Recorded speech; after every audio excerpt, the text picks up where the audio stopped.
वड़ी में आई हुई हानिया जो बामुश्किल 18 साल की थी, जो समीर के कमरे में इसके बेड पर बैठी खुद में ही सिमटी रो रो कर आंखें सुजा चुकी थी। इसे नहीं पता था कि आज इसकी जिंदगी अक्सर बदल जाएगी। चौधरी समीर कमरे में दाखिल हुआ। दरवाजा खुलने की आवाज पर हानिया चौंक सी गई। जब समीर अपने बाजू से अपना कोट सोफे पर फेंकता हुआ भरे शेर की तरह हानिया की तरफ बढ़ा और इसका मुंह दबोचते हुए बेड से नीचे खड़ी किया और कहने लगा, महारानी बनाकर नहीं लाया इस घर में तुम्हें, जो तुम यूं मेरे बेड पर बैठी मेरा इंतजार कर रही हो। वो अपने पाँवों से इसे ठोकर मारते हुए कहने लगा, तुम्हारा मेरी जिंदगी में कोई मुकाम नहीं है और कभी अपने दिल में इस तरह की कोई ख्वाहिश भी मत पालना। हानिया जो नजरें झुकाए समीर के सामने खड़ी कांप रही थी, मगर समीर जिसके दिल में इसके बाप की मौत का गम ताजा था, और बाप भी ऐसा कि बाप बेटे में गहरी यारी थी। समीर हानिया को बाजू से पकड़ता हुआ वॉशरूम में ले जाकर ठंडे पानी का शावर चलाकर इसे नीचे खड़ा कर दिया। जनवरी की सर्द रातें और ठंडा पानी हानिया की बर्दाश्त जवाब दे गई। जब वो ठठरती हुई वही वॉशरूम में धड़ाम से फर्श पर गिरी और बेहोश हो गई। समीर इसके गिरने की आवाज पर वॉशरूम में गया, वो जो इस वक्त बिल्कुल नीली पड़ चुकी थी। समीर ने जल्दी से इसकी नाक के आगे हाथ रख के चेक किया कि इसका सांस भी चल रहा है क्या। वो इसके नब्ज से चेक करते हुए इसे जल्दी बाहर लाता हुआ इसे सोफे पर लिटाकर अब इसे समझ नहीं आ रही थी कि वो क्या करे। इसने हानिया के कपड़े जो बिल्कुल भीगे हुए थे, इसके वजह से इसके कपड़ों को उतारा। एक पल के लिए वो अपने होश खोने लगा। इसके नाजुक बदन को देखते हुए होश खोने लगा कि जब इसने जल्दी से खुद को होश की दुनिया में वापस लाते हुए अपना ट्राउजर शर्ट इसे पहना दिया और इसे उठाकर बेड पर लिटाते हुए इसके ऊपर कंबल उड़ा दिया। अब इसे बार बार हानि की फिक्र भी होने लगी। वो इसके होश में आने का इंतजार करने लगा, मगर रात बीत रही थी और हानिया बिल्कुल बेहोश पड़ी थी। समीर ने जब इसे हाथ लगाकर चेक करना चाहा तो वो बुखार में तप रही थी। बुखार भी इतनी तेज जिसकी शिद्दत समीर को महसूस हुई। पहले वो डॉक्टर को कॉल करने लगा, फिर रुक गया कि रात के 2 बजे कौन सा डॉक्टर आई, मगर इसने अपने घर में किसी को कोई खबर न होने दी। वो खुद ही सारी रात इसके सरहाने बैठे इसकी पट्टियां करता रहा कि कब इसका बुखार कम हुआ, और एक पल को खुद को कोसने लगा, क्या जरूरत थी मुझे इसे इतनी ठंड में सर्द पानी के नीचे खड़ा करते हुए सजा देने की। अब मुझे ये सब भुगतना पड़ रहा है।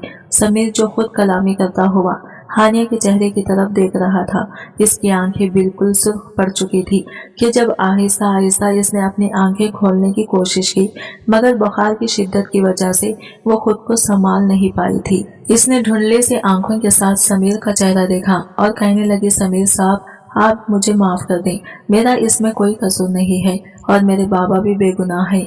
वो यही मुंह में बड़बड़ाते हुए फिर से आंखें बंद कर गई। समीर जब काफी देर इसके माथे पर पट्टियां करता रहा तो इसका बुखार कुछ कम हुआ। हानिया को होश आया। इसने यूं समीर को अपने करीब देखा तो एक पल को उठकर बैठी और फिर अपने वजूद पर नजर दौड़ाई जो इस वक्त समीर के लिबास में थी। इसने एक सवालिया नजर समीर की तरफ देखा जो अपनी नजरें चुरा गया और कहने लगा, तुम सर्दी की वजह से बेहोश हो चुकी थी और मजबूरी में मुझे तुम्हारे कपड़े बदलने पड़े, क्योंकि तुम्हारी सजा इतनी जल्दी खत्म नहीं हो सकती कि तुम एक ही रात में आजाद हो जाओ। इतनी आसान मौत नहीं होगी हानिया तुम्हारी। हानिया जिसे खुद से शर्म भी आ रही थी कि समीर ने इसके कपड़े बदले, ना जाने इसने मेरे साथ क्या किया होगा। हानिया कहने लगी, मैं मरती थी तो मरने देते, आपने मेरे वजूद को बेलिबास क्यों किया। इस बार हानिया की आवाज भी बुलंद थी। जब समीर इसके करीब होता कहने लगा, निकाह में हो तुम मेरे, मेरी गलती है जिसने सिर्फ तुम्हारे कपड़े बदले। मुझे चाहिए था कि तुम मरती थी तो मर जाती, तुम्हारे वजूद को हासिल करता और बेलिबास ही छोड़ देता, तब क्या कर लेते तुम मेरा। समीर गुस्से के साथ हानिया की जानिब बढ़ा। हानिया जो इससे डरते हुए पीछे को सरकने लगी, वो अपना हाथ इसकी कमर पर ले जाता इसे अपने करीब कर कहने लगा, मैं तुम पर मुकम्मल दस्तरस रखता हूँ। हानिया जो बस खामोशी से समीर की हर बात सुन रही थी। समीर जितने भी गुस्से में हानिया की तरफ बढ़ता, इसके चेहरे की मासूमियत देखकर इसका दिल खुद ब खुद नरम पड़ने लगता और वो इसके जिस्म पर लम्स भिगेरता इसे तंग करने की कोशिश करता था। मगर हानिया जो अभी इन सब नज़ाकतों से नावाकिफ, जैसे ही समीर इसकी तरफ बढ़ता वो हड़बड़ाते हुए इससे पीछे हटने लगती।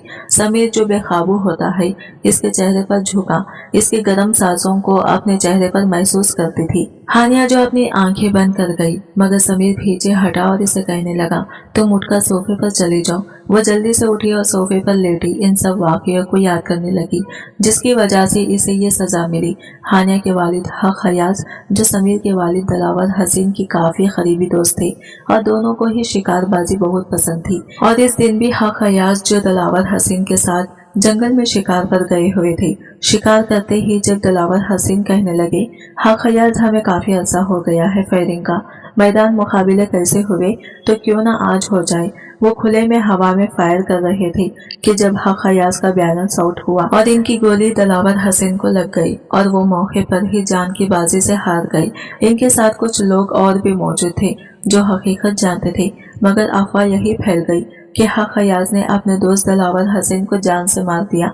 भरी पंचायत में दिलावर हसीन के बेटे समीर ने अपने बाप की खातिर को सजाए मौत सुनाई। समीर के चचा अहद हसीन जो पंचायत में मौजूद थे और पंचायत में पूरा गांव मौजूद था जहां हानिया की पूरी फैमिली को बुलाई गई थी। जैसे ही समीर ने भरी पंचायत में कहा कि जैसा कि सब लोग जानते हैं कि हक हयाज ने दोस्ती के आड़ में मेरे बाप को जान से मार डाला और कत्ल का बदला कत्ल है, इसलिए मैं भरी पंचायत में हक हयाज को कत्ल करने की सजा सुनाता हूँ। हानिया जो तड़प कर रह गई और चौधरी समीर के कदमों में गिरती हुई कहने लगी, मेरे भाई बहुत छोटे और हमारे घर के सरबराह मेरे वालिद हैं, इसलिए हम पर रहम कीजिए और मेरे वालिद को माफ कर दीजिए क्योंकि ये सब एक हादसाती तौर पर हुआ है। अहद हसन की नज़र इस लड़की पर पड़ी तो वो आगे बढ़ते हुए बोले, अगर अपने बाप की जिंदगी चाहती हो तो फिर बदले में वनी की रस्म अदा की जाएगी, जैसा कि खून बहा में या तो लड़की दी जाती है या फिर कत्ल के बदले कत्ल होता है। हक हयाज जो आगे बढ़ते हुए बोले, इससे बेहतर है कि आप लोग मुझे कत्ल कर दें क्योंकि मैंने अपनी सफाई में जो कहना था वो कह चुका हूँ। दिलावर हसन को मैंने नहीं मारा, वो सब एक हादसा हुआ है। जैसे ही चौधरी समीर ने हकम जारी किया कि हक हयाज की गर्दन खलम कर दी जाए, हानिया तड़प कर बोली और कहने लगी कि मुझे कबूल है, जिसके साथ भी आप मेरा निकाह करें बदले में मेरे बाप और मेरी फैमिली को छोड़ना होगा। अहद हसन ने समीर की जानिब देखा और कहा कि तुम्हारा निकाह दिलावर हसन के बेटे समीर के साथ किया जाएगा और निकाह के बाद तुम अपने खानदान से किसी किस्म का कोई राबिता नहीं रखोगी। हानिया अपनी आंखों से आंसू पोंछते हुए कहने लगी, ठीक है, मगर इस भरी पंचायत में मेरी भी एक डिमांड है कि आज के बाद कोई मेरी फैमिली को, मेरे घर वालों को तंग नहीं करेगा। मौलवी और गवाहों का इंतजाम किया गया और वहीं पर पंचायत में हानिया का निकाह चौधरी समीर के साथ कर दिया गया। पंचायत से फारिग होते जब हवेली लौटे, समीर के साथ लड़की देखकर समीर की वालिदा आग बबूला हुई और कहने लगी, क्या तुम अपने बाप के कातिल को आजाद छोड़ आए हो?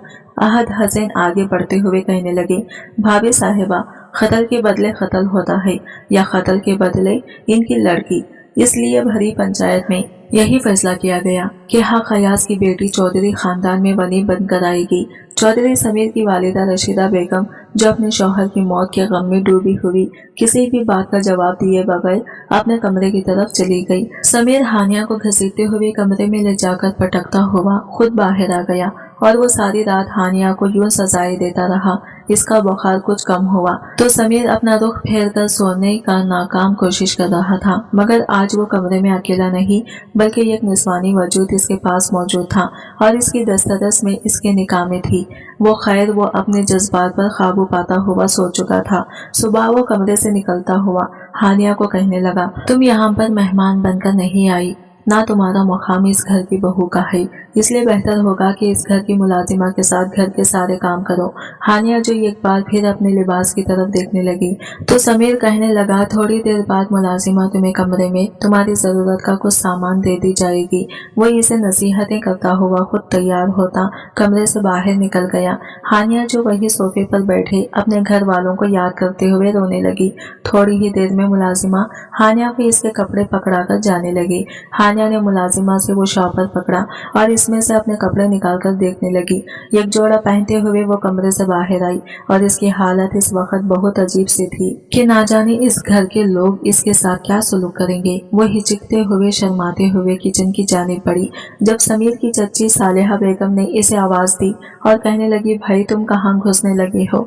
तुम तो ऐसे इस घर में हक जमाए फिर रही हो जैसे सदियों से यहाँ की हो। हानिया वहीं पर रुक गई और कहने लगी, जी वो मैं नाश्ता। इसकी बात काटते हुए सालेहा बेगम बोली, तो क्या पहले इस घर में तुम्हारे आने से पहले सब भूखे रहते थे क्या? इसलिए खबरदार जो इस घर की किसी भी चीज को हाथ लगाया तो। हानिया ने एक नजर समीर की जानिब डालते हुए अपनी नजरें झुका ली। समीर कहने लगा, चची इसे इस घर में मेहमान बनाकर नहीं लाया, इस घर के कामों की जिम्मेदारी इस पर डालें। जब से समीर हानिया को निकाह करके इस घर में लाया था, सानिया ने तो खाना पीना ही छोड़ दिया था, क्योंकि सानिया दिल ही दिल में समीर को चाहने लगी थी और इन दोनों का रिश्ता भी पक्का हो चुका था। जब सानिया कहने लगी, समीर क्या जरूरत थी इस लड़के से निकाह करने की, खतर के बदले खतर भी तो होता है ना, तुम वही बात को खत्म करके आती, इस मुसीबत को उठाकर घर ले आई, रोज रोज शक्ल देखनी पड़ेगी। वो जिसकी समीर समझ गया था कि सानिया को ये सब बुरा लगा है, मगर समीर ने कभी इससे कोई मोहब्बत का दावा भी तो नहीं किया था, बस बड़ों ने इन दोनों का रिश्ता तय कर दिया था। जब हानिया बेचारी वही उलझन का शिकार बने खड़ी थी, एक तरफ समीर का हुक्म के घर के काम करने हैं और दूसरी तरफ घर वालों ने इस पर पाबंदी लगा दी कि घर की किसी चीज को वो हाथ नहीं लगाएगी। हानिया जो वही खड़ी रही तो सालेहा बेगम बोली, क्या तुम बुद्ध बन गई हो, यहाँ पर खड़ी हो, दफा हो जाओ यहाँ से अपने कमरे में। वो कमरे की तरफ जाने लगी और पीछे से सानिया कहने लगी, मम्मा इसको मैं समीर के कमरे में बर्दाश्त नहीं कर सकती, इसलिए इसे सर्वेंट रूम में भेजो। समीर की बात काटते हुए समीर कहने लगा, नहीं मैं इसे खुद से सजा देना चाहता हूँ, इसलिए हानिया तुम जाओ, तुम्हारा खाना पीना सब कुछ वहीं पर पहुंचेगा। हानिया जल्दी से बड़े बड़े कदम उठाई कमरे में गई, क्योंकि वो खुद पर और जब्त नहीं कर सकती थी। वो कमरे में गई और वही फर्श पर बैठी फूट फूट कर रोने लगी और अपनी किस्मत को कोसने लगी। इसकी पढ़ाई भी मुकम्मल नहीं हुई थी और वह इन सब झमेलों में पड़ गई, सिर्फ अपने बाप को बचाने की खातिर। नाश्ते से फारिग हुए तो समीर एक बार अपने कमरे की तरफ बढ़ा। सानिया के दिल पर तो जैसे झुर्रियों की वार चल रहे थे। वो नाश्ता अधूरा छोड़ते हुए बड़े गुस्से के साथ उठकर कमरे में चली गई। सालेहा बेगम जो अहद हसन से कहने लगी, अहद हसन आप तो सब समझते थे ना और जानते थे कि हमारी बेटी का निकाह समीर से होगा, तो फिर आपने पंचायत में इस सब की हिमायत क्यों की? अहद हसन कहने लगे, वनी में आई हुई लड़की और खानदानी बहू में बहुत फर्क होता है, इसलिए तुम लोग इन सब चीजों से नावाकिफ हो। मैं अपने भाई की मौत को यूं माफ नहीं करने वाला था, इसलिए सानिया को भी समझा देना कि अगर इसका रिश्ता समीर के साथ हुआ है तो इन दोनों की शादी भी होगी और सानिया को पूरे मान के साथ बहू भी बनाया जाएगा। रशीदा बेगम भी सालेहा बेगम से कहने लगी कि अहद भाई ठीक कह रहे हैं। समीर कमरे में गया तो इस कमरे में सिर्फ खामोशी और हानिया की घुट घुट कर रोने की आवाजें सुनाई दे रही थी। वो इसके करीब गया जो अपने घुटनों में मुंह दबाए रो रही थी। इसके पाँव के ऊपर अपना शूज रखते हुए पूरा वजन डाल दिया गया। जब वो दर्द से कराते हुए चीख इसके मुंह से निकलने लगी तो समीर ने इसके मुंह के आगे अपना हाथ रख दिया और इसे कंधे से पकड़ता हुआ अपने बराबर खड़ा करते हुए दीवार के साथ लगाते कहने लगा, खबरदार जो इस कमरे से बाहर तुम्हारी कभी आवाज निकली। और वो अपने पैर के प्रेशर को मजीद इसके पाँव पर बढ़ा रहा था। इसके शूज की एड़ी इतनी सख्त थी कि हानिया के पाँव के अंगूठे से खून बहने लगा, मगर इसके मुंह पर समीर का हाथ था, वो शोर भी ना कर सके। जब दर्द से कराते हुए इसने अपने हाथों से समीर को पीछे को ढकेला तो इसका पाँव जो खून आलूद हो चुका था, समीर की नजर इसके पाँव पर पड़ी तो वो बिना कुछ कहे जल्दी से कमरे से बाहर निकल गया और जाते हुए मुलाजिमा से कह गया कि हानिया के कमरे में इसका नाश्ता दे आओ और इसके पाँव पर मामूली सी चोट है, इस पर पट्टी भी कर देना। पहले वो जख्म देता और बाद में इसकी फिक्र।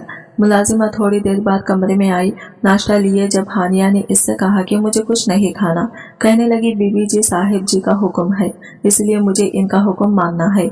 और आपके पाँव पे चोट कैसे आई है, इस पर पट्टी भी करनी है। हानिया कहने लगी, कुछ नहीं है, बस ठीक हो जाएगा। वो बोली, देखें मेरे लिए मजीद मुश्किलात मत बनाएं, क्योंकि साहिब जी का हुक्म अगर ना माना तो मेरे लिए मेरी नौकरी खतरे में पड़ सकती है। वो फर्स्ट स्टार्ट बॉक्स लेते हुए हानिया के करीब आई, इसके पाँव के पास बैठी, कहने लगी ये तो काफी गहरा जख्म है, ये कैसे आया। हानिया जो बस खामोशी से अपनी आंखों से आंसू बहा रही थी, इसने इस मुलाजिमा की किसी बात का कोई जवाब न दिया। वो इसकी पट्टी करते हुए कमरे से बाहर जाने लगी। हानिया ने सामने पड़े टेबल पर नाश्ते की तरफ देखा। जब से वो चौधरियों की हवेली में आई थी, खाने का तो किसी ने पूछा भी नहीं था। भूख से इसका बुरा हाल था, इसलिए इसे मजबूरन खाना पड़ा, क्योंकि ये एक दिन की बात थोड़ी थी। ना जाने इसकी सारी जिंदगी अब यहाँ पर गुजरने वाली थी। मजबूरन होते हुए नाश्ता करना शुरू किया। वो हलक से अपने आंसुओं के साथ निवाले उतार रही थी और समीर के इस लहजे को सोचने लगी कि जख्म भी खुद देता है और फिर मरहम रखने की भी फिक्र होती है। कल रात भी तो इसने ऐसे ही किया। पहले इसे ठंडे पानी की शावर के नीचे खड़ा कर दिया। जब वो बेहोश हो गई, बुखार में तप रही थी, तो सारी रात इसके सरहाने बैठा इसकी पट्टियां करता रहा और सुबह होते ही फिर इसे ये नया जख्म दे गया। मुलाजिमा कमरे में आई और कहने लगी, बीबी जी कमरे की सफाई करनी है। हानिया ने इसे कहा कि तुम जाओ, मैं कर लूंगी कमरे की सफाई। वो कहने लगी, मगर समीर साहब ने कभी किसी को इजाजत नहीं दी अपने कमरे की छेड़छाड़ करने के लिए। हानिया ने इसको नाश्ता वाले बर्तन दिए और कहा कि तुम जाओ। मुलाजिमा अभी जाने लगी कि जब सानिया हानिया के कमरे में आई, इसे देखते ही आग बगोला हो गई और हानिया को बाजू से झिंझोड़ते हुए बोली, अपने औकात में रहना लड़की, बहुत जल्द तुम्हें इस कमरे से और इस घर से भी निकलवा दूंगी। समीर मेरा मंगेतर है और बहुत जल्द हम दोनों की शादी होने वाली है। इस हवेली की खानदानी बहू और समीर की बीवी सिर्फ मैं होंगी।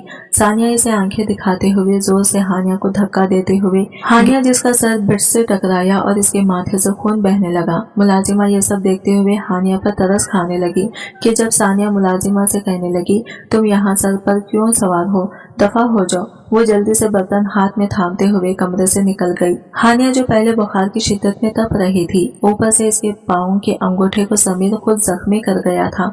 अब ये हानिया इन सब के लिए खुद को तैयार कर चुकी थी, क्योंकि इसने अपने बाप की जिंदगी की खातिर खुद को कुर्बान किया था। और वो अपने माथे पर हाथ रखते हुए जब इसने खून देखा तो वो खुद कलामी करते हुए कहने लगी, हानिया ये सब तुम्हें रोज बर्दाश्त करना होगा, इसलिए हिम्मत मत हारना। हानिया वहाँ सोफे से टेक लगाई बैठी, इसकी आंखों से आंसू खुश्क ही नहीं हो रहे थे। दिन के 12 बज रहे थे जब समीर की तबीयत हाफिज में कुछ खराब हो गई, तो वो अपने चिच्चा से कहने लगा, चिच्चा साईं मेरी तबीयत कुछ ठीक नहीं है, भोजल सा लग रहा है। वो कहने लगी, बेटा तुम घर जाओ, यहाँ के मामलात मैं खुद देख लूंगा। समीर जो भोजल सी तबीयत लिए घर आया, अपने कमरे में गया तो सामने फर्श पर बैठी हुई हानिया जो सोफे से टेक लगाई सो रही थी। इसके माथे से खून निकलता हुआ इसके चेहरे पर भी लगा था और वो खून अब इसके चेहरे पर जम गया था।